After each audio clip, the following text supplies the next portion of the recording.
Attention, petite annonce, cette vidéo n'est pas un tuto qui vous dira comment chiffrer ses emails, j'en parlerai sûrement, mais c'est surtout et principalement une vidéo de documentation, beaucoup plus qu'un tuto.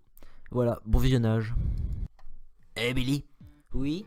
c'est pour quand que tu dois rendre ton exposé sur la cryptologie là? Dans une semaine. Ah mais non, c'est beaucoup trop tôt, va falloir le prévenir de reporter. D'accord, bah je lui dirai demain en cours. Non, envoie-lui un mail.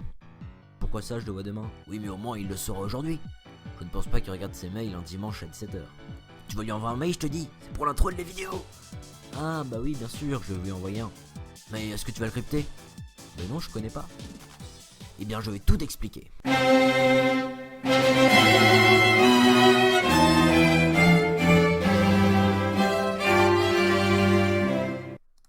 Mais à quoi ça sert de crypter ses mails ou messages électroniques en français? Eh bien vois-tu, c'est pas très sécurisé. Lorsque tu envoies ton message, il passe par différents réseaux et ordinateurs. C'est un peu comme si c'était un texte grand ouvert que tout le monde pourrait voir. Au contraire, lorsque tu le cryptes, c'est comme si tu mettais dans une enveloppe bien fermée. Cette révélation fut donnée par un lanceur d'alerte américain, Edward Snowden, travaillant à la CIA. Il révéla l'existence de plusieurs machines, programmes et même logiciels de surveillance par l'intermédiaire des emails. Par la suite, on découvrit de plus en plus de faits divers sur des messages compromettants, tout particulièrement des célébrités. Mais c'est logique que ce soit des célébrités, on s'en fout de ce qu'a dit Marcel à Bernadette.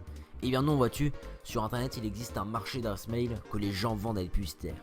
Tu n'as jamais remarqué que lorsque tu te connectes à un site, tu reçois des centaines de mails ne provenant pas de ce site? C'est normal, cela signifie que ton adresse mail a été vendue. Mais c'est déjà une bonne raison, mais il en existe plein d'autres. Lorsque tu envoies un courrier électronique, surtout lorsqu'il est professionnel, tu précises de nombreuses choses, de nombreuses informations très personnelles, comme ton adresse, ta carte bancaire, tes mots de passe, bref. Ah oui, et du coup, comment on peut les chiffrer? Il existe deux types de façons de crypter ces emails. La première est la plus simple, vous codez votre texte et celui le recevant n'aura qu'à la décrypter si bien sûr vous êtes mis d'accord tous les deux sur un code secret commun, avec un algorithme commun si besoin. Mais je ne vous apprends rien avec cette méthode car c'est le principe des codes secrets et on l'utilisait bien avant l'invention des mails.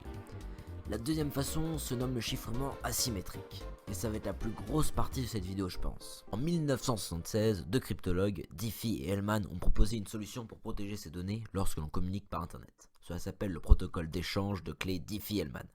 Ce protocole est basé sur une fonction mathématique où l'exponentielle de x est égal à g puissance x. X étant un entier arbitraire et g un entier fixé, c'est-à-dire un entier déterminé, choisi. La fonction exponentielle encodée sans x, bien sûr, est très facile à calculer.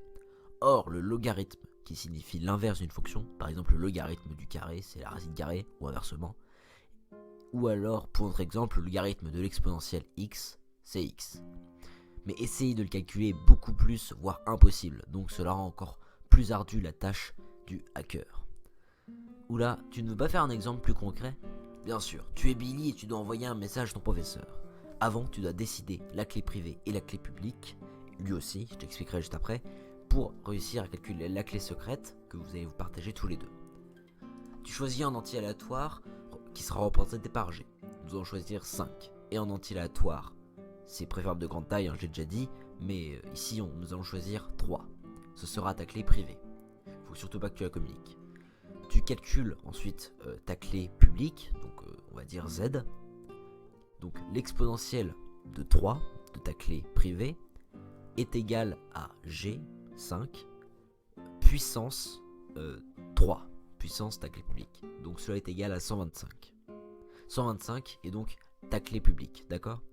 Puis tu communiques à ton professeur ta clé publique et G, mais surtout pas ta clé privée, d'accord? C'est vraiment important. Parce que ça, il faut que tu la gardes, parce que justement, on émet l'hypothèse que le réseau est non sécurisé et que n'importe qui pourrait voir. Ton professeur fait les mêmes calculs avec la valeur G, mais en choisissant un entier aléatoire pour sa clé privée. Nous choisissons 4. Il calcule donc I qui sera sa clé publique. L'exponentielle donc de 4, G puissance 4, est égale à 625. Donc,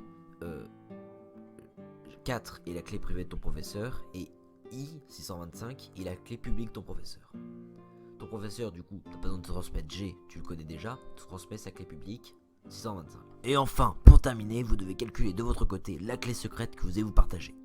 Tu calcules sa clé publique puissance ta clé privée, ce qui fait 625 puissance 3, ce qui donne ce chiffre, flemme de le dire à voix haute.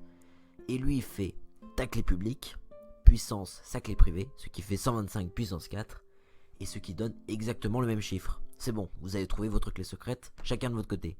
Ce même chiffre est aussi égal à G, puissance, les deux clés publiques multipliées. Félicitations. Et même si une personne ayant vu toutes vos conversations ne pourrait pas trouver votre clé privée, elle pourrait seulement si vous choisissez des chiffres petits comme je l'ai fait. Moi c'était pour l'exemple. Mais de toute façon, rien que d'augmenter votre clé publique au-dessus de 10, ça donne déjà des chiffres énormes.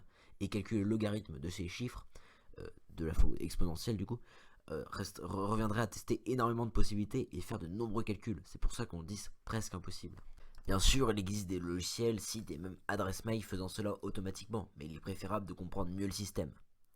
Pour protéger ces données, il existe aussi la signature électronique, qui ressemble plus à un système de vérification qu'à un cryptage. Je ne vais donc pas en parler aujourd'hui car je trouve cela moins intéressant. Mais c'est super, tout le monde devrait utiliser toutes ces techniques, mais tu sais, tout cela pourra toujours être contourné. En plus, avec la perpétuelle évolution des machines, ce sera beaucoup plus simple d'accéder à des données et craquer des clés ou mots de passe. Finalement, je vais reprendre mon exemple du début de la vidéo, c'est comme si tu mettais ton message dans une enveloppe. Par contre, cela n'empêche pas et n'empêchera jamais au hacker de l'ouvrir. Cette enveloppe, il extrait donc toujours des fonds. Merci tonton, mais je pense que je vais dire à mon professeur en face, c'est la façon la plus sécurisée. Oui, tu as raison.